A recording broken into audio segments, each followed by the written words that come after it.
alguém mande alguma mensagem, tá bom, meus irmãos? Vamos lá, meus irmãos, vamos lá. Glória a Deus. Nossa nona aula de introdução ao Novo Testamento 2. Graça e paz, irmãos. Graça e paz. Graça e paz aos irmãos. Boa noite, meus irmãos e irmãs. Os demais alunos vão estar chegando já já. Como é costume, já oramos? Já oramos, pedindo a bênção de Deus, como é costume, como é praxe. Hoje a nossa nona aula, estaremos trabalhando do livro de Hebreus e as demais cartas, chamadas cartas gerais ou epístolas gerais. Hebreus, Tiago e, dando sequência a essas cartas, Pedro, João, Judas e, por último, o Apocalipse. Com certeza não vai dar tempo de terminar tudo, então teremos hoje nossa nona aula, com os 3 blocos, e teremos terça-feira que vem também aula e depois, na sequência, prova. Prova e a gente fecha esse módulo. Acabamos entrando uma semana a mais no mês de julho. Acontece em virtude da quantidade de material. Tem sido muito bom estar aqui com os irmãos, viu? E agora eu quero também, como é costume, ler um texto bíblico com vocês. Hoje nós estaremos trabalhando sobre Hebreus. E eu quero ler aqui Hebreus 1:1 com os irmãos. Hebreus 1:1. Quero lembrar aos irmãos que todas as nossas aulas são gravadas, para que vocês possam assistir esse material depois, ruminar sobre ele, e no futuro possamos também estar abençoando outros grupos com esse material gravado. Tá bom, meus irmãos?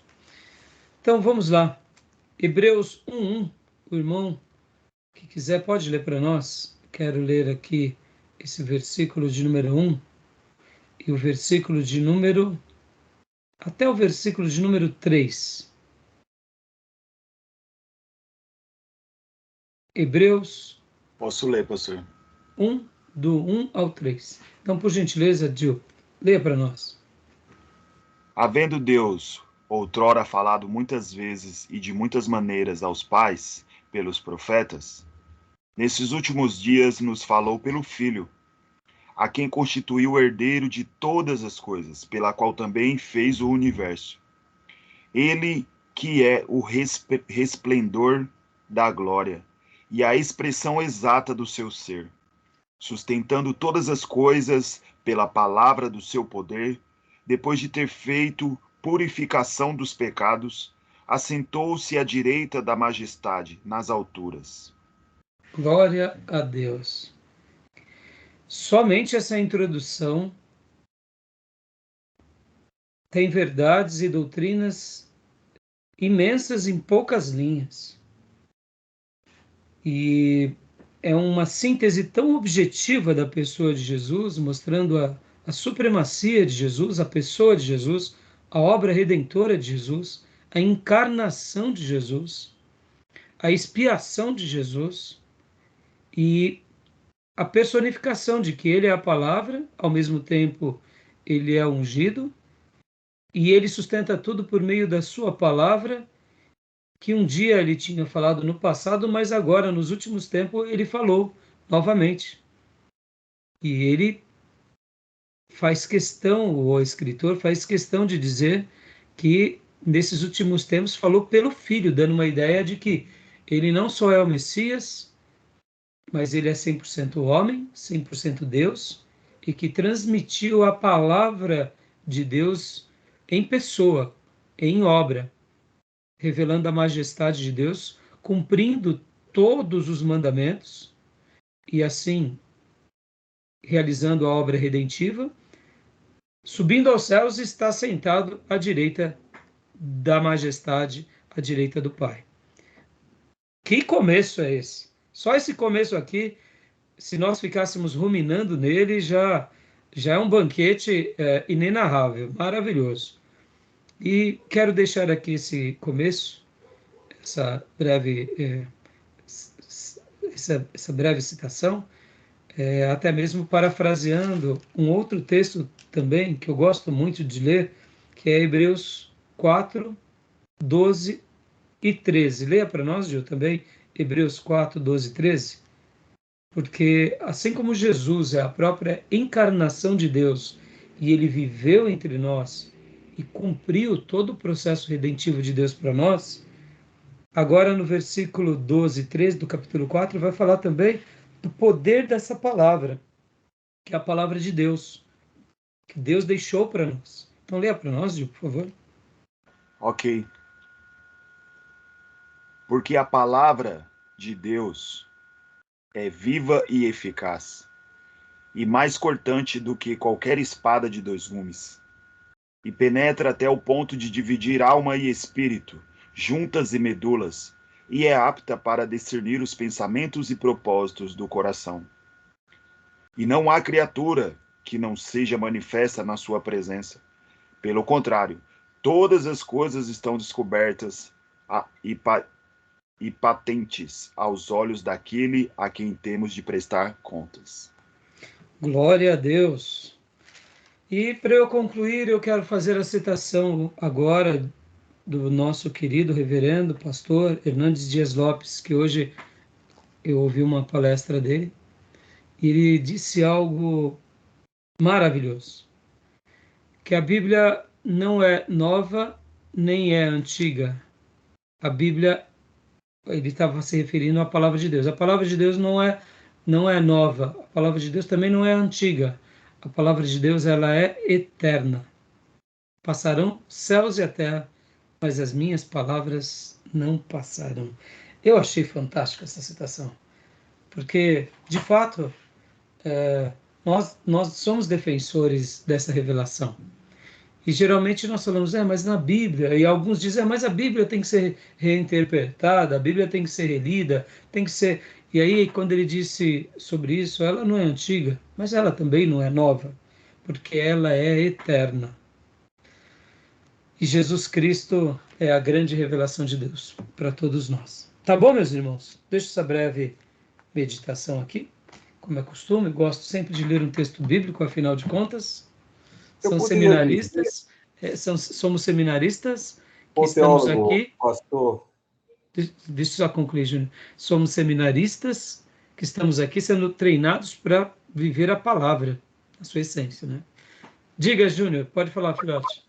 é correto eu dizer que a palavra ela é transcendente, porque Deus é transcendente, né? Ela transcende todas as épocas, né? Eu particularmente entendo que sim, porque pode ver que a maneira em que Deus revela a sua palavra para nós é uma palavra poderosa, é uma palavra que cria a todas as coisas, é uma palavra que organiza tudo no mundo espiritual, físico, é uma palavra que contém promessas, promessas algumas condicionais e outras promessas incondicionais, ou seja, Deus nas condicionais ele pede algo de nós, nas incondicionais ele realiza porque ele quer, porque ele é soberano. Então, para mim, ela é tanto transcendente quanto ela é imanente. Uhum. Pode ver, ela é eterna. Eterno. Ela estava na eternidade com Deus, ela entra no nosso cronômetro e ela vai voltar para a eternidade, a palavra, né? Crono, Né? né? Exatamente. Graça e paz, pastor. Graças ao pastor, irmãos, tudo bem? Pastor Jones, está com frio, pastor Jones? Tô bastante. Tá melhor, pastor? Tá melhor? Eu tive febre agora à tarde, acredita? Puxa Porra, vida, por isso que eu vendo que você está bastante. Sim. Direto do trabalho já. Mas mas toma um chazinho aí, obrigado. qualquer coisa, né? Mas tá aqui, tá de pé. Soldado bom. Amém. Soldado bom. Vamos lá, já começamos nossa gravação, pastor, já fiz a meditação. Hoje, meus irmãos, nós vamos estar trabalhando pouca coisa no nosso livro do Gundry e vamos estar trabalhando mais no Novo Testamento, tá bom? Nos Janelas para o Novo Testamento, do pastor Ernesto Anini. Vamos estar trabalhando bastante. Como tá a imagem aí? Eu vou estar publicando para vocês aqui partes desse material, para a gente poder estar seguindo aqui essa conclusão, tá joia? Então, inclusive, vou começar com ele. Vou começar com o livro do nosso querido e saudoso Ernesto Nime, tá joia? Então, vamos lá. Eu vou compartilhar aqui com vocês. A gravação tá boa para vocês? O áudio tá perfeito? Tá tudo jóia? Beleza, então vamos lá.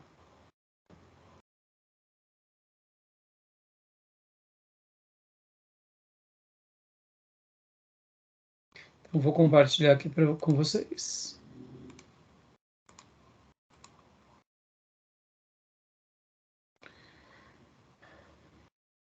Eu vou até fazer a citação do livro do Gundry, capítulo 18, Hebreus, Jesus, nosso grande sumo sacerdote. Na realidade, né, esse é um dos temas também de Hebreus. Mas, ao mesmo tempo, tem outros temas. Mas, naturalmente, ele destaca essa questão do sacerdócio, inclusive sacerdócio segundo a ordem de Melquisedeque. Eu tinha até separado aqui. Está aqui. Eu tenho esse material, deixa eu mostrar para vocês.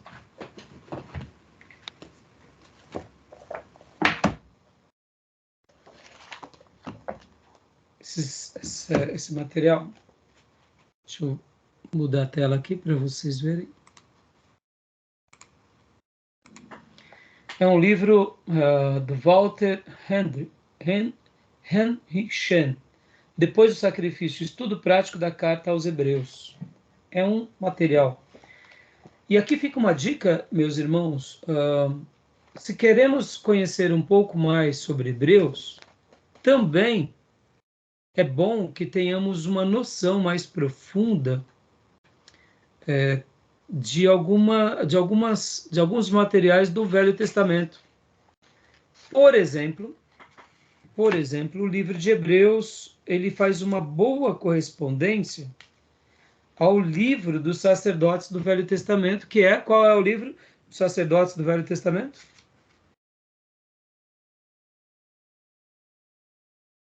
Que falava sobre as regras sacerdotais, os costumes, a purificação.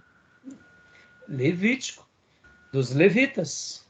Eu entendi o livro do sacerdote. Falei, eu falei dos sacerdotes, né? tá. Eu quis dar essa ideia, porque de fato pode ver que ali são recomendações. Aí onde entra aquilo que nós falamos sobre, nas aulas passadas, sobre as cartas pastorais. Lembra que eu fiz questão de mencionar que as cartas pastorais são para todos. Assim como Levítico também não era algo exclusivo só para os levitas.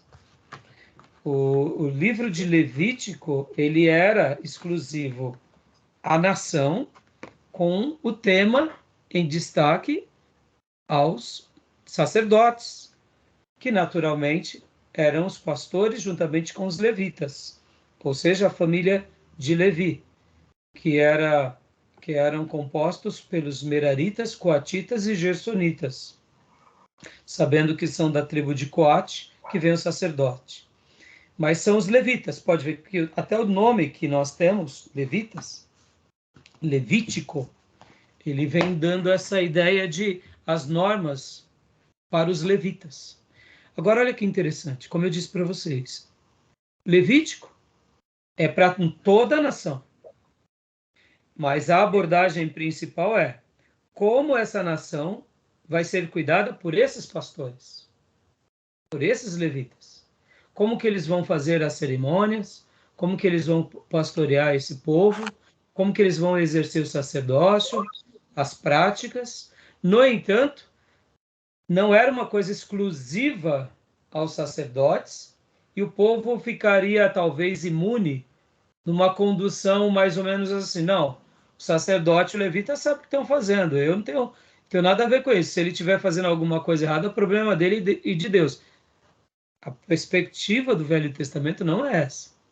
Naquela ideia, como eu falei, né, dos clérigos e dos laicos, né? dando aquela ideia de que não, ele é pastor, ele é líder, então o problema é dele, a oferta, o dízimo, se tiver tudo certo, é ele se vira com Deus. Eu estou fazendo o meu papel, que é trazer o cordeiro, é trazer o dízimo. Se ele roubou, se ele é hipócrita, o problema é dele. Não tem essa emancipação. Não tinha. Qual é a grande tese para isso? A grande tese era o próprio Davi, que era rei. Não, ele não era um levita, ele era um rei.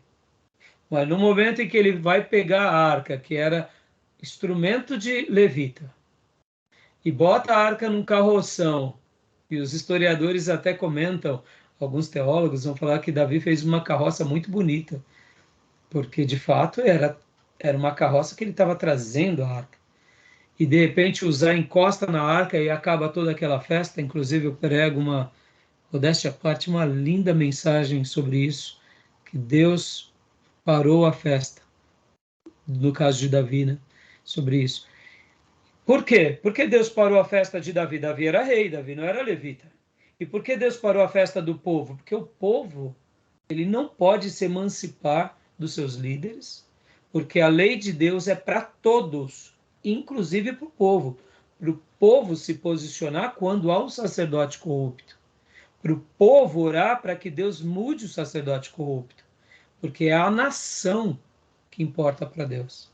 Então, essa reflexão que estou fazendo agora, de Hebreus com Levítico, nos faz lembrar as cartas de Timóteo e Tito com a igreja. Não é uma coisa só pastoral, é uma coisa da igreja com os pastores. Pode ver que nós temos uma participação poderosíssima. Eu gosto muito da figura de linguagem de Pedro, quando ele fala sobre a questão da nação santa, sacerdócio real, povo eleito. Ele dá uma ideia, inclusive, ali nos textos, de uma construção, de edificação, como se nós fôssemos literalmente tijolos dessa grande construção. Naturalmente que um pastor acaba sendo uma coluna, um profeta, uma coluna.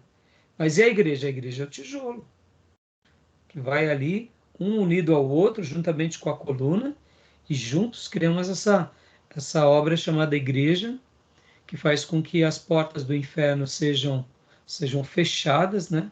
Não prevaleçam e retroceda. A igreja avança e as portas do inferno retrocedem. Essa é a ideia bíblica. Então, fica aqui uma dica, irmãos, né? Esse é um material e outra dica importante que eu falava até com o Júnior no início da nossa entrada aqui na classe. Todos os livros de comentários, mesmo aqueles que de repente vocês não conheçam tanto, né? Por exemplo, esse daqui eu comprei há muitos anos atrás, não é um autor conhecido, mas se tratando de um comentário bíblico, eu faço questão de ter. Agora, existem alguns que são clássicos, né? Eu tenho vários aqui, tenho várias coletâneas ali, Moody, tenho comentários bíblicos de Brodmann, que é uma pérola da Joeb, tenho do Champlin. Vão adquirindo todos os comentários, né? Por exemplo, aqui, hoje a gente vai estar falando sobre Hebreus. Então, onde está? Ah, está aqui. Olha só. Tem esses outros comentários também de Romanos,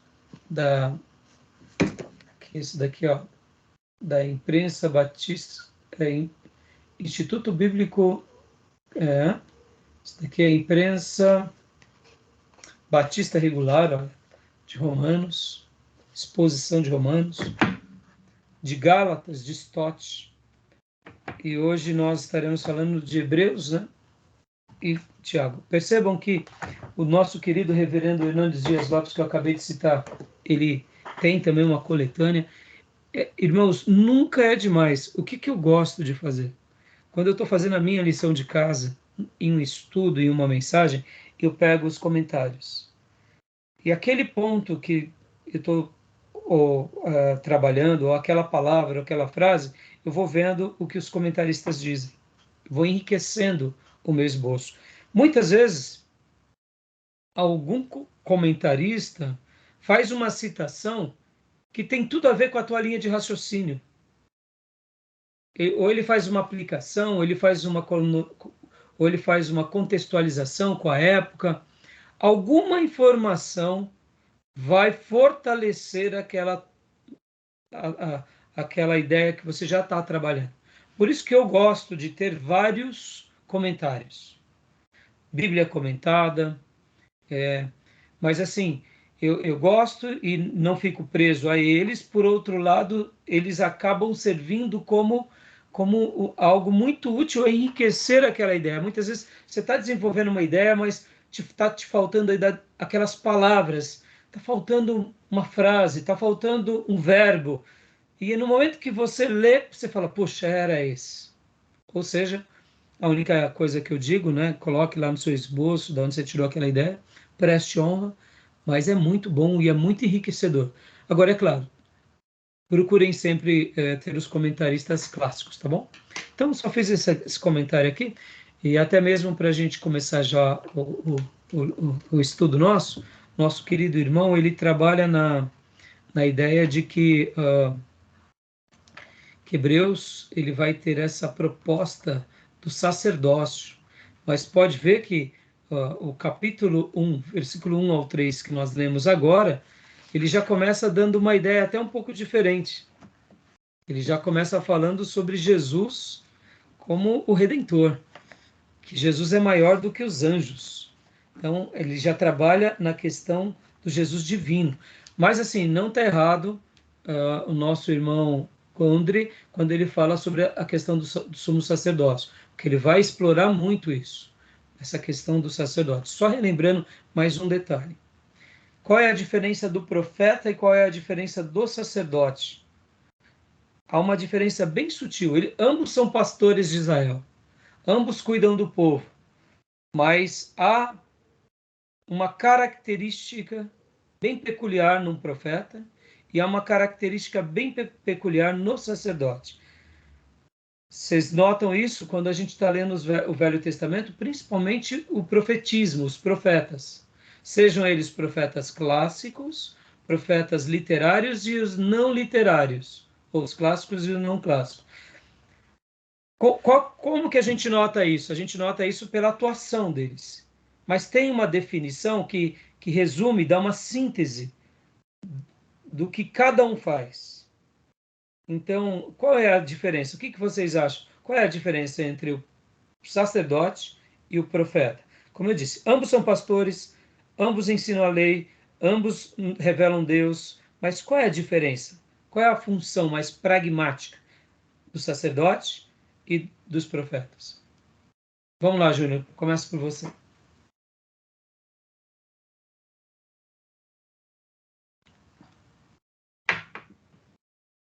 O profeta é o porta-voz de Deus, né? Para a comunidade cristã.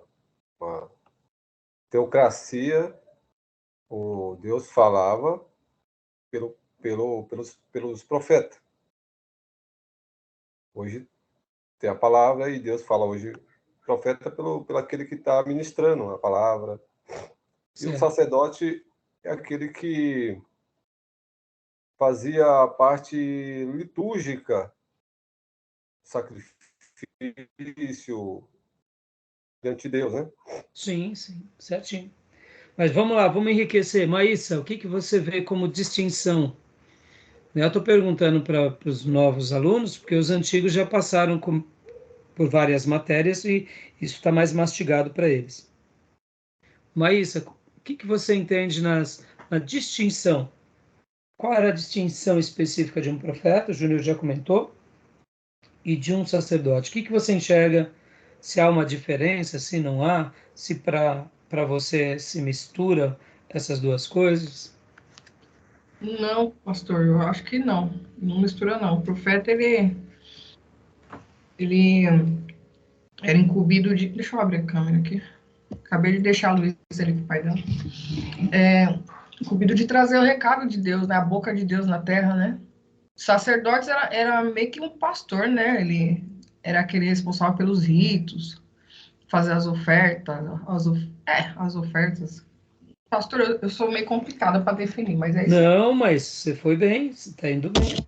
Está indo muito bem, joia. Isso aí. Vamos lá, agora... Você alerta alguma coisa assim, profeta? Não, estão indo muito bem.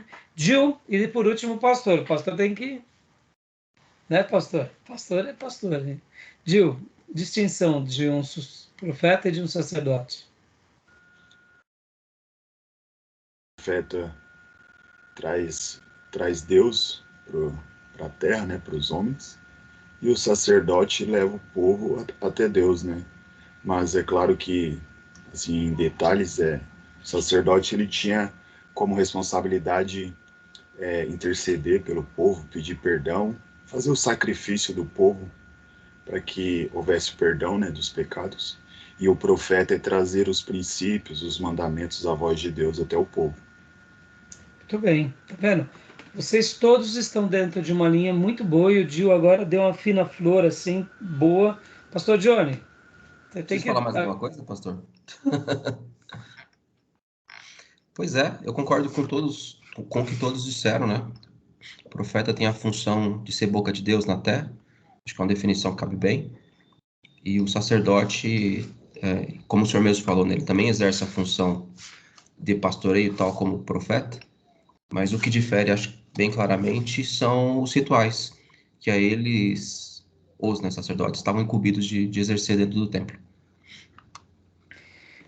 Muito bem, todos responderam perfeitamente. É isso aí. E o Gil, quando ele fez a colocação, eu não sei se foi comigo aqui nas aulas ou se foi em outro lugar ou na igreja, mas assim, eu sempre gosto de ensinar exatamente essa frase, que o profeta, ele é a boca de Deus ao homem, que aponta o caminho, que chama atenção a uma verdade que tinha sido esquecida, ao retorno do primeiro amor, abrindo os olhos para o pecado, falando sobre o abismo, o juízo. Então ele é a boca de Deus. Ele traz Deus ao homem. E o sacerdote faz essa função, só que invertida. Ele leva de fato o homem a Deus. Pega os pecados, os sacrifícios, os ritos, leva o povo ao quebrantamento, ao cumprimento da palavra e apresenta a Deus. São caminhos de um pastor. É claro que, como o Júnior e a Maísa mencionaram muito bem, é isso mesmo. O sacerdote, como a gente aprendeu em Antigo Testamento 1 e 2, ele era mais normativo. Ele que cuidava do rebanho com mais regularidade. Todo sábado, sacrifício. E nem todas as vezes o profeta tinha aquela atuação. Porque muitas vezes o povo está em bênção, está em regularidade, está com a vida no altar. Então, só de cumprir o básico já é uma coisa muito significativa. E o profeta acaba sendo essa voz de advertência mesmo, mais contundente. Agora, olha que interessante. No Velho Testamento, a gente viu com muita frequência Jeremias, Ezequiel, que eram sacerdotes e também eram profetas. Então, eles tinham essas duas relações, só que eles atuam mais como profeta. Eles falam da parte deles. Então, é isso aí. Então, foi bom essa recapitulação, né? E para mostrar que Jesus, ele também, ele é sumo sacerdote da ordem de Melquisedeque. É isso que Hebreus vai mostrar. Que Jesus, ele é maior do que Moisés, Jesus ele é maior do que os anjos, Jesus ele é maior do que o sacerdócio araônico, ele é maior do que o templo, ele é maior do que o tabernáculo, e ele é o próprio Deus que está entre nós, e ele recebe esse título de sumo sacerdote da ordem de Melquisedeque. Jesus ele tem tríplice ofício, ele é rei, ele é profeta e ele é sacerdote. A gente vai estudar muito isso quando estudarmos em teologia sistemática sobre algumas doutrinas. Então, Hebreus ele vai destacar tudo isso e agora a gente vai mergulhar aqui nas cartas, tá bom? E no livro texto do pastor Enéas. Tudo bem?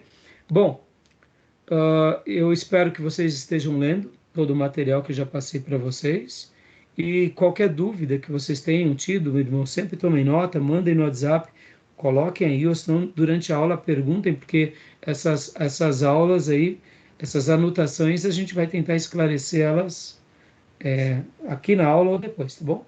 Beleza, meus irmãos? Tudo bem? Alguma pergunta? Algum dizer? Nas leituras eu tive, pela primeira vez, o entendimento que o escritor Tiago não é um apóstolo. Eu entendi que ele é o irmão de Jesus, né? Sim, Eu não sim. tinha essa clareza. Você achava que era o apóstolo Tiago? Sim, sim, Você sim. vê? Você vê Você acredita? não acredita. Muitas vezes a gente vê tanto Tiago ali na Bíblia, né? Exatamente. Né? E então você pensa que é o apóstolo, né? Mas é interessante, né? Nas Aí cartas gerais, né? aproveitando aqui, fazendo até um adendo, possivelmente Tiago, segundo o pastor Enéas Tonini, é o primeiro texto do Novo Testamento. No livro do pastor Enéas Tonini, ele vai até dizer que antes de Gálatas ou de Tessalonicenses, a discussão é que é Tiago. Olha que interessante, irmão de Jesus. E essa Judas também. ideia. Hã? Judas também é Judas irmão de também. Jesus. Sim, Também é irmão de Judas, eu Jesus. já tinha. O Tiago foi uma surpresa. Então, O Tiago que morre lá em Atos é o Tiago apóstolo. Né? Tiago apóstolo, exatamente. E o irmão de João, que mal viu Filho a de obra. Alfeu. Exato. Mal viu a obra expandir, né? Até crescer. Não viu. Viu pouco, né? Alguns anos e pereceu. Mas você vê, irmãos, é o plano de Deus, né? Por isso que não tem maior nem melhor, né? Ele era um dos três principais, ele morre. Ele é um segundo mártir, vamos dizer assim. Então, Deus seja louvado porque Deus tem os seus planos. Agora, voltando. Quero recapitular aquela ideia que eu disse nas aulas que eu mencionei nos evangelhos de Mateus, Marcos, Lucas e João, nos evangelhos sinóticos. A igreja estava ali em plena ebulição e eles se reuniam, eles adoravam a Deus e eles não tinham cartas do Novo Testamento. Eram os apóstolos pregando. As reuniões, elas eram vivas na transmissão daquilo que os apóstolos diziam. Treinavam alguém, aquele alguém que era treinado vinha numa reunião, falava, todos ouviam, todos tiravam as dúvidas, qualquer dúvida perguntavam para os apóstolos. E então imagine, durante anos e décadas, a igreja vivendo essa realidade, dessa simplicidade, de saber que aquela tradição é verdade, foi daquela forma. E o que me chama a atenção é o zelo, a atenção que os discípulos tinham. Atenção nas palavras dos apóstolos, atenção nas instruções apostólicas. Por que eu falo isso, irmãos? Eu não sei se é porque o mundo que a gente vive é um mundo tão poluído, tão cheio de informação, de frases, de sons, de ruídos, de falas, TV, rádio, reportagem, material, que a gente é tão bombardeado, que tem hora que... o que o irmão disse mesmo? O irmão disse algo mais ou menos assim. Pelo menos eu noto que nós não temos, assim, pelo menos a grande maioria, aquela capacidade de retenção, de ouvir o que a pessoa disse e decorar as palavras e até a construção da frase do jeito que a pessoa usa, porque cada um coloca vírgula de um jeito, cada um tem, é característico da nossa personalidade, ter um linguajar, uma construção, né? Então, são poucas as pessoas que sabem decorar perfeitamente a fala do outro. Não, não foi assim que você disse, não. Você disse assim, assim, assim, vírgula, assim, assim, assado. Ou seja, aquela igreja primitiva, eles tinham que uma atenção muito grande, porque eles conservavam tudo que os apóstolos falavam e era assim que eles estavam vivendo. Então, isso me imaginar aqueles primeiros dias, de repente vindo um herético, vindo o inimigo da cruz, querendo distorcer, uma pessoa querendo defraudar a palavra, e de repente o grupo falando, não, não é assim não, não foi assim que Pedro disse, não foi assim que os diáconos disseram, não, não, não foi assim que a avó Lloyd e Eunice ensinaram, não foi assim que Timóteo diz, Então eu fico imaginando esse contexto de piedade, de devoção, de entrega, sem textos, e de repente surge as primeiras cartas. E olha, aí começa a ser compartilhada e lida, e começa a ser respaldada por cada apóstolo como um texto sagrado. Então, assim, é um momento de construção muito lindo no seio da igreja, que me fascina isso, só de imaginar, tá bom? Então, vamos lá, meus irmãos, vamos lá. Então, vamos aqui para o livro do pastor Ernesto Nini. Eu vou abrir no capítulo de número 23, aqui no meu livro é o capítulo de Hebreus, é o capítulo 24, na nova edição dele é no capítulo 23, tá bom? Então só estou passando para vocês, se vocês sempre falam para a gente comprar os livros, para a gente poder usar os livros, caso você não possa comprar, pegue emprestado, né? Para que a gente possa estar abençoando os autores e as editoras, tá bom? Então, não compartilhei ainda para vocês não, né? Não, não. Então, vamos lá. Joia. Aqui. Deixa eu pôr aqui.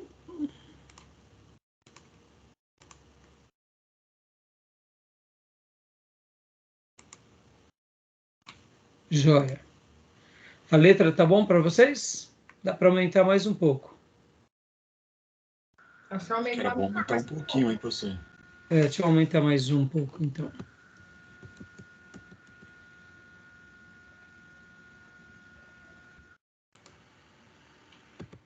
Deixa eu aumentar mais um pouco.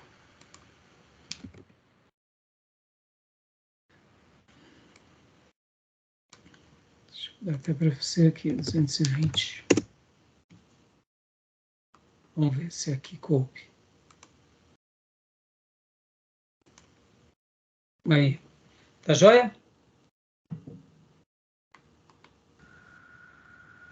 Tudo bem? Tá dando para ver? Dá para ver. Dá pra ver sim.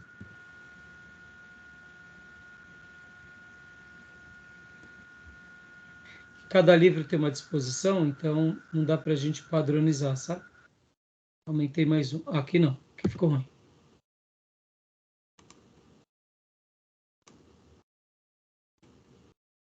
Aqui, ó. Acho que agora esse daqui é o melhor. Melhor. Aí, joia. Hebreus. Vamos lá. Vamos lá. Pastor Johnny, leia para nós a primeira frase, por gentileza. Pois não. Hebreus.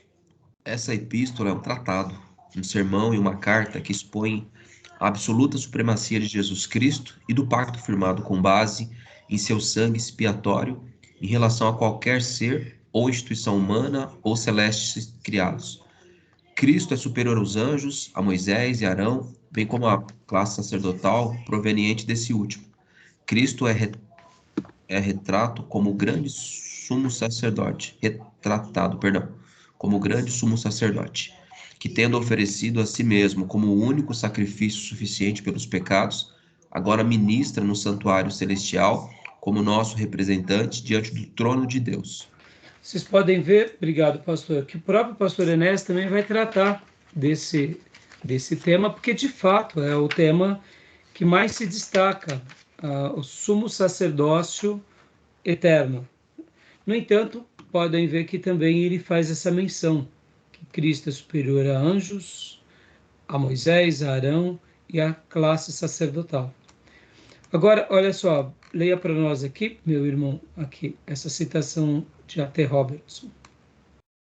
Pois não. De acordo com a de Robertson, especialista em Novo Testamento, a carta aos Hebreus não é igual a nenhum outro livro do Novo Testamento. Começa como um tratado, continua como um sermão e termina como uma carta. Olha que interessante. Quem já leu ou estudou Hebreus realmente chega a essa conclusão. A maneira em que o escritor vai fazendo a construção da carta é literalmente como uma tese. Ela vai dentro dessa premissa como um tratado mesmo. Olha, ele vai pontuando. Aí, de repente, ele vai mais para as partes mais envolventes com relação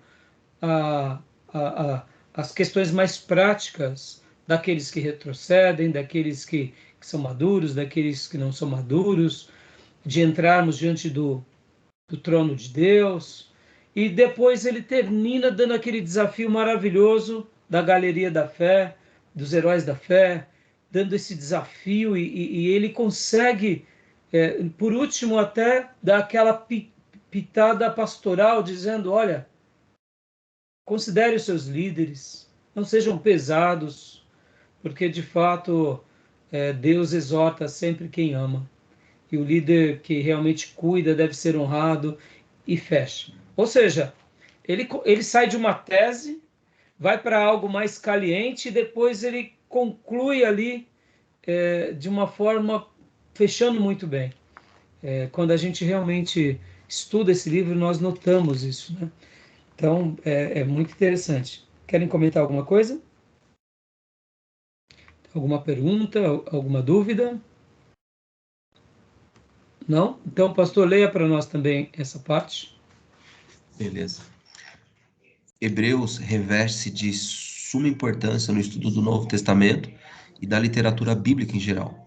É profundo e penetra no âmago do Antigo Testamento, extraindo tudo da lei e dos profetas que conduzem à pessoa do Senhor Jesus. Há uma acentuada semelhança entre Levítico e Hebreus. Lembra que eu mencionei há pouco? Para que a gente entenda realmente Levítico, há uma necessidade profunda de compreender o pensamento sacerdotal, mas na perspectiva também dos deveres do povo com os sacerdotes e desses sacerdotes com o povo. Né? Então é bem curioso isso. E pode prosseguir, por favor? O comentário do acadêmico Westcott é bem-vindo. Abre aspas. Quanto mais estudamos as tendências dos tempos, tanto mais profundamente sentimos que o Espírito de Deus nos acautela acerca dos tremendos perigos espirituais e seculares, através dos avisos encontrados nas profecias de Jeremias e na Epístola aos Hebreus. Meus irmãos, aqueles que atualmente querem reinterpretar a igreja, hoje também na palestra que eu ouvia do reverendo Augusto, ou melhor, Hernandes Dias Lopes, assim como também ouvi uma breve citação hoje do próprio pastor André Valadão sobre a igreja é para todos, mas ela não quer que todos vivam do jeito que estão, dando uma ideia, né? A igreja é para todos, mas não é para que todos continuem como estão. E eles fizeram algumas citações bem pertinentes, tanto o reverendo Dias Lopes, falando sobre essas questões de uma reinterpretação da Bíblia, essa questão da questão homoafetiva, ideologia de gênero. Ele mostrava isso, a igreja é para todos, e foi muito boa essa palestra. E então, você vê, hoje, essas igrejas que querem, né, ter essa pauta modernista, na realidade é um abandono a cartas como essa, porque de fato essa é uma carta que nos faz entender a mente do Espírito Santo de Deus e os perigos da secularização, ou os perigos de uma religião frouxa, que deixam Jesus de lado e valorizam outras coisas. No caso, valorizam anjos, valorizam Moisés, os sacerdotes, mais do que Jesus. São coisas sagradas, mas não devem ser mais consideradas do que o próprio Deus, né? Agora aqui, essa citação aqui é típica do pastor Ernesto Nini. O pastor Ernesto Nini, ele era uma pessoa de frases muito fortes, frases muito contundentes. E ele gostava de fazer as suas afirmações como essa. Pode ler para nós, pastor, por gentileza. Pois não. Tirando as sandálias dos pés e com muita oração, passemos a considerar Hebreus, um maravilhoso documento do cânon sagrado. Você vê, olha as palavras, né? Tirando as sandálias dos pés. Como é bom poder conviver com uma pessoa durante muitos anos, porque a gente até escuta quando você lê, né, uma frase como essa, dá para ver mais ou menos um pouco a dicção dele. Tirando a sandália dos pés, com muita oração, passemos a considerar Hebreus um maravilhoso documento do cânon sagrado. Eu não sou um bom ator, tá, irmãos? Mas eu consigo visualizar o meu mestre citando, né? Porque era típico dele essas frases fortes. O crente precisa de oração. Muita oração, muito poder. Pouco oração, pouco poder. Nós não podemos ficar no pecado. Ele tinha uma palavra muito forte, um tom, uma voz muito imponente. E é muito gostoso. Então, quando eu leio os livros dele e vejo essas frases, dá uma saudade do mestre. Então, continua para nós aqui, pastor, até o Salmo 45. Pois não. Nenhum outro livro do Novo Testamento faz uma exposição mais completa e inteligente acerca da superioridade de Cristo sobre todos e tudo. E mostra que desde o Antigo Testamento o Filho de Deus é Deus. Por isso mesmo, escolhemos como passagem central o trecho de Hebreus 1:8. Mas, diz Deus acerca do Filho, o teu trono, ó Deus, é para todos sempre. Essa é uma citação extraída de Salmos 45, versos 6 e 7.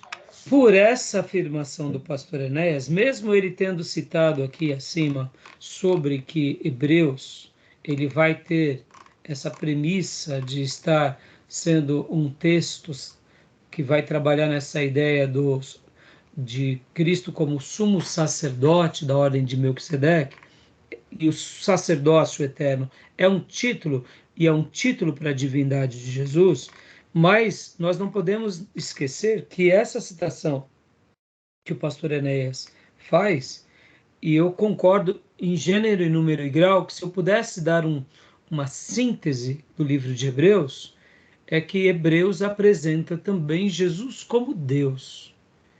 Mostra o Filho de Deus como Deus, 100% homem, 100% Deus. Seria mais ou menos como o Evangelho de João. E, no entanto, eu acrescentaria, e ele destaca o ofício do sumo sacerdócio da ordem de Melquisedeque, que é o sumo sacerdote que reina para sempre. Então eu colocaria o sumo sacerdócio como um subtítulo do título da divindade, porque eu concordo com essa frase. Não estou querendo aqui reinventar a roda, tá, irmãos? Mas é mais a minha opinião, na minha abordagem sobre o tema, né? Que Jesus, essa frase, que mostra desde o Antigo Testamento o Filho de Deus é Deus. Então, é como se fosse esse livro, essa síntese. Ele realmente destaca, para mim, destaca mais a questão do Filho de Deus do que qualquer outra coisa, e depois o ofício do sumo sacerdócio, tá bom? Então, minha opinião, mas assim, irmãos, a gente vai aprender com todos esses mestres, tá bom? Agora, a questão da autoria, vocês viram bastante coisas. O que vocês aprenderam sobre a autoria? Antes de fazer a leitura aqui, o que vocês Ô, aprenderam? pastor, Ah, antes de passar para a autoria, eu queria fazer um breve comentário. Eu claro. admito que eu tinha bastante dificuldade de entender essa questão de Jesus sendo sumo sacerdote quando lia Hebreus, por conta exatamente do sacerdócio vindo dos filhos de Jacó, né, de Levi. E eu não entendia isso, eu tinha dificuldade imensa de entender isso. No sentido que, às vezes, eu ficava questionando a Bíblia. Ué, mas Jesus não veio de Levi, né? E eu ficava com isso em mente. Mas aí, com uma das suas falas, eu tive entendimento hoje, né? Que ele veio da ordem de Melquisedeque e ele tem superioridade porque Melquisedeque foi primeiro. Exatamente. Isso agora desceu assim e caiu a ficha. Mas eu tinha tanta dificuldade de entender e aceitar essa frase e essa lição de Hebreus. Então você Mas vê, agora parece que ficou claro dentro de mim isso sim, daí. e vai ficar mais, Gil, quando você retornar a ler Hebreus e prestar atenção nessa questão. Porque o que que acontece, Gil? Por que Hebreus ele vai trabalhar também nessa questão do ofício do sumo sacerdote? Porque seria mais ou menos, vou tentar explicar em poucas palavras. O Messias, a obra do Messias, ele tinha que fazer certas coisas na terra. Ele tinha que curar o quebrantado de coração, anunciar uma palavra que salvaria o pecador, perdoaria o pecado, tinha que curar os enfermos, expulsar os demônios, fazer cegos enxergarem, surdos ouvirem, mudos falarem, mortos ressuscitarem. Quando alguém fosse levantado na terra com todos esses critérios, ele era o Messias, ele era ungido. A gente aprendeu isso em teologia sistemática. Não sei se você fez esse módulo de cristologia e de pneumatologia. Então, quando nós vemos as profecias do Velho Testamento, para que se cumprisse em Jesus, tinha que ter tudo isso. Por exemplo, por que João Batista não fez nenhum milagre e ele foi confundido como Messias? Porque ele tinha uma palavra de poder. Ele trazia as pessoas para Deus. Ele curava a alma das pessoas. Mas ainda assim, ele era só um profeta. Mas se João Batista tivesse expulsado o demônio, curado, aí ia ser uma confusão na cabeça das pessoas. Porque isso eram características do cumprimento das promessas no Messias. Esse Messias, que também seria 100% Deus e seria 100% homem, segundo as profecias, ele também tinha uma tríplice ofício. Seria rei, porque o seu governo jamais teria fim. Olha que interessante. Seria profeta, porque Moisés disse: será levantado um profeta maior do que eu. E o sumo sacerdócio, porque ele seria aquele que uniria toda a raça de volta a Deus. Definitivamente. Porque pode ver que ele é o cordeiro que nos purifica. Olha que interessante, irmãos. Ó, aqui já dá uma mensagem. Só aqui já dá para a gente parar a aula e dar glória a Deus e subir para o monte para ficar orando e ficar quebrantado. Ele é o cordeiro que morre como sacrifício em nosso lugar, mas ele é o sacerdote que realiza a redenção do cosmo ao Pai. Por isso que ele é sumo sacerdote da ordem de Melquisedeque. O que o sacerdote fazia? Ele é o profeta, porque ele é a voz de Deus. E por isso que no Novo Testamento ele diz, Moisés disse, as leis disse, Davi disse, eu, porém, vos digo. Ele é o profeta, o maior de todos. Ele não anula, ele completa e ele revela coisas maiores e ele prepara um time para que ainda seja o canal dele na última revelação. Mas ele é o profeta. Entendi. E ele é o sumo sacerdote que agora pega todas as almas que existiram desde a primeira, Adão, Eva, Abel, até a última que existe e redime e traz para Deus. Porque ele é o cordeiro que morre na cruz como sacrifício, mas ele é o sumo sacerdote que também rasga o véu. Aleluia! Por isso que ele, como Deus e como Messias, ele tinha que ter esse tríplice ofício. Para ser o Messias, ele precisava cumprir vários critérios de milagres.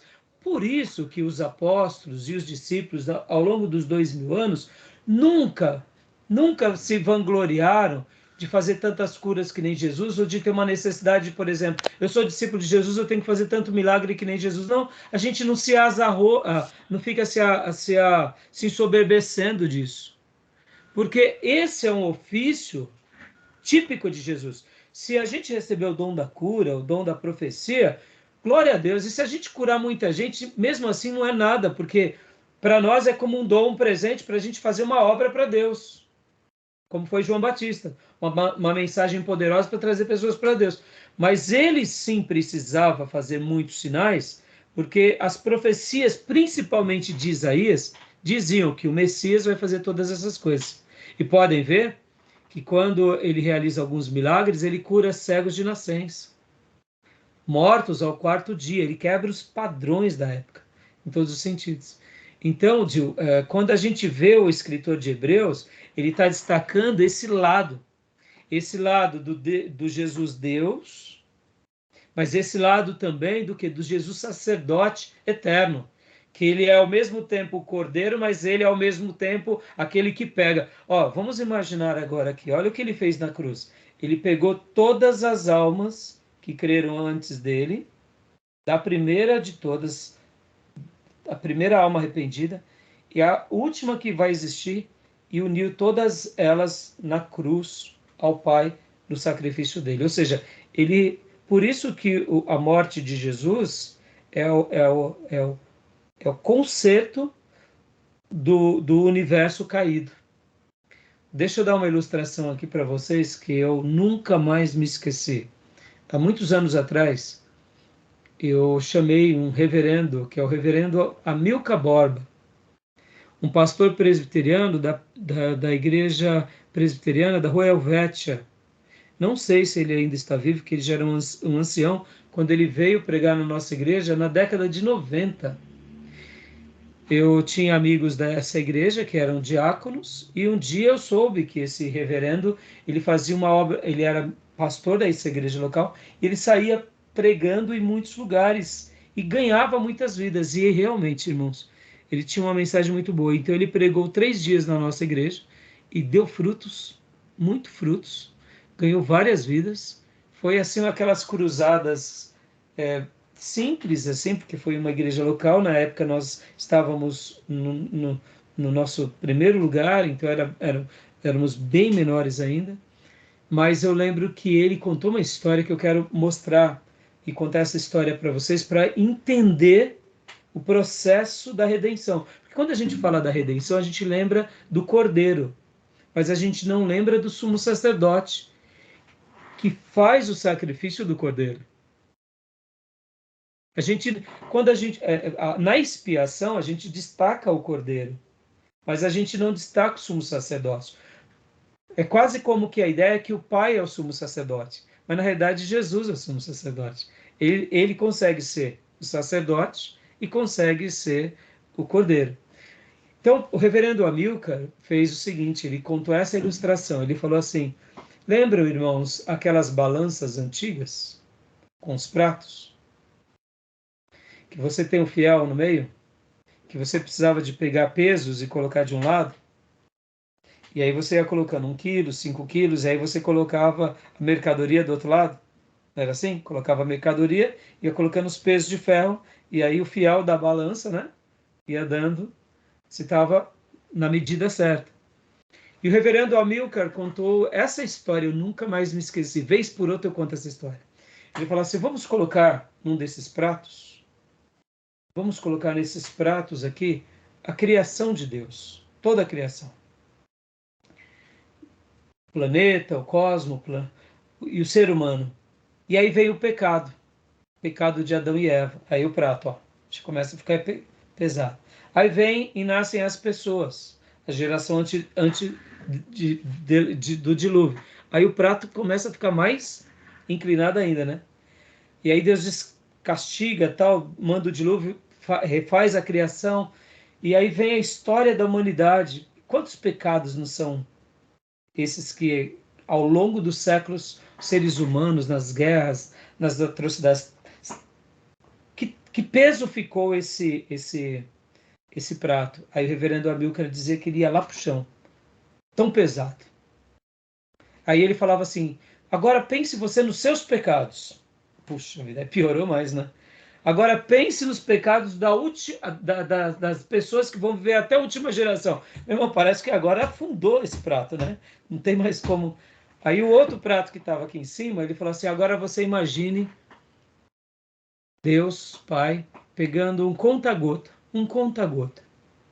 Sabe um conta-gota? E dentro desse conta-gota tem o sangue, que não é um sangue qualquer, que não é um sangue de touro, que não é um sangue de cabrito, que não é um sangue de nada, mas é o sangue do cordeiro. E aí vem o pai e pega nesse outro prato que está aqui em cima, né? Porque o outro que está com os nossos pecados e o pecado da humanidade já está muito pesado. E não tem nada que faça com que haja um balanceamento, porque o pecado somente o sangue puro. E aí vem Deus Pai com um conta-gota e coloca nesse prato uma gota nesse prato. E aí faz isso. Puf! Uma gota. Uma gota do sangue de Jesus foi capaz de redimir toda a história da humanidade. Aleluia. É isso que aconteceu. Ele, Jesus, quando morre, ele é o cordeiro, mas ele também é o sumo sacerdote que realiza isso. Por isso que o véu se rasga. E aí ele, olha só, ao mesmo tempo, quando agora o peso da santidade de Deus e da compra dele faz com que tudo fosse pago. Por isso que o véu se rasga. E por isso que a gente entra no céu. E por isso que a gente acredita que quem confessa Jesus e se rende, está salvo. Não tem o que falar. Fantástico, né? Essas analogias. Então, quando a gente entende que Hebreus está fazendo essa tese, elaborando isso, não porque ele está querendo colocar Jesus como o sacerdote da ordem de Arão, porque os sacerdotes da ordem de Arão, eles olhavam para frente, faziam os ritos cerimoniais de forma profética. Vai vir um sacrifício perfeito. Vai vir alguém que vai realizar uma obra perfeita. Por enquanto, a gente é só um tipo daquilo que é perfeito. Por isso que o livro de Hebreus deve ser lido assim como Levítico. É um tipo. É um tipo. E os sacerdotes do Velho Testamento e levitas, eles na realidade são tipos de uma redenção. Mas eles não são a redenção. Porque a verdadeira redenção é no sangue do Cordeiro. Pode ver que Jó vai dizer que o meu Redentor vive e em breve se levantará sobre a terra. Irmãos, como que o povo do Velho Testamento recebia a salvação? Eles olhavam para frente. Eles olhavam para frente e diziam: o meu Salvador um dia virá. O menino vai nascer e o governo vai estar sobre os seus ombros. Ele vai nascer. Ou seja, eu olho para frente e aguardo o meu Salvador. O Novo Testamento diz, ele veio, ele chegou. Ele nasceu da Virgem Maria. Cresceu, viveu aqui e não teve pecado e morreu na cruz. E ele morreu e ressuscitou. E ele foi elevado aos céus. E os escritores sagrados do Novo Testamento dizem, ele veio. E a gente olha para trás, né? Ele veio e ele vai voltar para nos buscar. Agora já não é mais tipo, agora já é cumprimento. Mas nós não olhamos para frente, nós olhamos para trás. Ele veio. E ele fez. E por isso que ele vai voltar um dia para me buscar. Aí a gente olha para o futuro quando se diz sobre a volta. Mas a nossa salvação, ela está com os olhos aonde? No passado. O povo do Velho Testamento estava com os olhos no futuro. E quem viveu ali ao lado de Jesus viu aquele presente. Fantástico, né? Entendeu? Então o hebreu se torna poderoso, Gil. Pensa aquela comunidade, Gil. E ó, agora, para a gente encerrar aqui essa gravação. Aquela comunidade que estava sendo assediada pelos judaizantes. Você tem que praticar a lei, você tem que considerar Moisés, as distorções teológicas. E aí vem um tratado desse, uma tese dessa, que enobrece Jesus, o sacrifício de Jesus, cai por terra as ideias judaizantes. Entendeu? Ficou claro? Sim, pastor. Era mais por conta que ele não era da linhagem de Levi mesmo, mas pelos feitos e pelo cumprimento de todas as outras coisas. Sim. Sem dúvida, né? Joia. E Gil, deixa eu ensinar uma coisa para você e para os demais pastores e líderes e obreiros. Muitas vezes essas dúvidas nos vêm e dê espaço, viu? Oh, mas por que não? Eu não estou entendendo, mas por quê? E é em cima dessas dúvidas pessoais que a gente vai sendo esclarecido. E não tem coisa mais gostosa, é claro, né, Gil? muita coisa que eu passo para vocês aqui, eu aprendi com os meus professores no seminário, com os meus mestres pela literatura. Por isso que eu gosto. Eu não perco lendo um livro que não é um clássico, Gil. Porque eu falo, tá, pode ter uma coisa boa, mas se tiver 10 porcaria e uma coisa boa, eu me enchi com 9 bobeira. Não tenho tempo para bobeira, não. E tem tanto clássico, tem tanta coisa boa, tem tanto homem piedoso, né? Se eu não tivesse esse acervo, eu até falaria, vou ler alguma coisa, eu ver o que eles estão dizendo.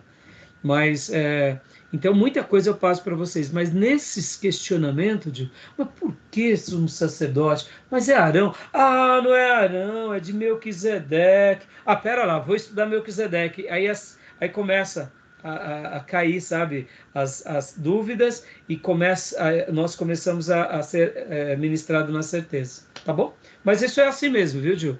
E é aqui que a gente está para realmente resgatar esses valores, né? Tá bom, meus irmãos? Júnior, Dione e Maísa, alguma dúvida também? Alguma pergunta? Eu queria fazer uma pergunta.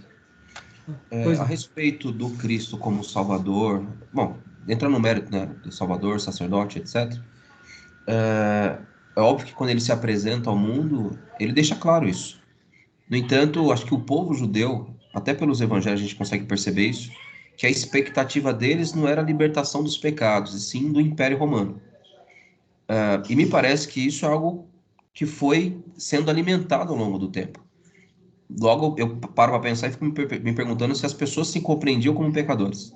Ou já estavam num ponto tão de decadência que já não se enxergavam mais como pecadores. Embora o próprio João Batista, né, a voz do que clama no deserto, instigava-os ao arrependimento de suas obras, das suas práticas, mas enfim, né, não era, me parece que não era algo que estava latente nos corações das pessoas. Eles nem se compreendiam talvez como pecadores, né? Exatamente, pastor, é isso mesmo. Você pode ver que eles estavam satisfeitos na prática religiosa. O ativismo religioso para eles o cegavam. Pode ver que, olha que interessante, o povo judeu, nos dias de Jesus, acontece um fenômeno bem curioso com a história da igreja, com a igreja cristã. Pode ver, quando a gente começa a pegar a igreja católica, se a gente for trazer a sua história, né, a sua linhagem, não é errado dizer que ela é a primeira igreja. Não é errado. O problema é que ela se desvia ao longo dos séculos. E aí onde surgem os protestantes. E a gente tenta, vamos dizer assim, voltar para aquele caminho, né? Então, por que eu estou falando isso? Né? Até a igreja católica, de repente ela desvia. Aí é onde surgem os protestantes trazendo de volta para o caminho. Mas o que eu quero dizer com isso? Os judeus, nos dias de Jesus, eles se desviaram. Era o mesmo judeu que 400 anos antes estava Esdras lá fazendo crônicas. Estava lá Malaquias profetizando. E em 400 anos é outro grupo de judeus. Que é isso que você está falando. Eles eram ativistas, eles estavam confortáveis com a religião e com o status, porque eles já tinham o templo, já tinham voltado para sua terra, tinham sido libertos do cativeiro, tinham, entre aspas, ganhado assim a sua autonomia do helenismo, com a história dos macabeus. Ou seja, eles estavam muito confortáveis, mas eles estavam satisfeitos com a religião, mas não viam o pecado, que nem muitas vezes acontece com a nossa história. Por isso que João Batista, quando ele traz a mensagem do arrependimento, você pode ver que o único grupo que tem aversão a ele é o grupo religioso e Herodes. O povo não.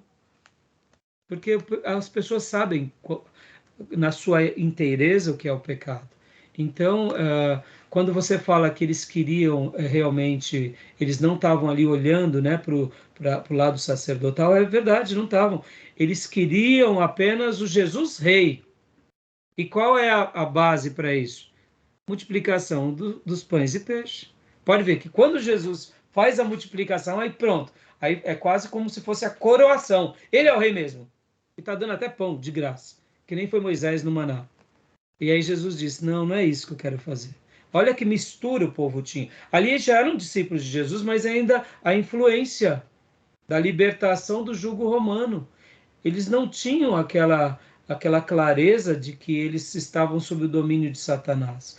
E olha, Jesus, ao realizar muitos milagres, expulsou muitos demônios. Pode ver que nem no Velho Testamento há possessão demoníaca, há libertação de demônios, mas não há uma ênfase tão grande. Você não vê Davi impondo as mãos no filho Absalão expulsando os demônios. No Velho Testamento tem possessão, mas é pouca. São poucas. Jesus expulsa demônio a granel. E as pessoas ainda estão assim, eu quero só o rei, eu não quero o sacerdote, o profeta. É interessante, né? Pode ver que por isso que quando ele trouxe a mensagem, até mesmo ali na sua morte, pode ver que mesmo ele tendo feito tantas coisas, havia uma cegueira no povo.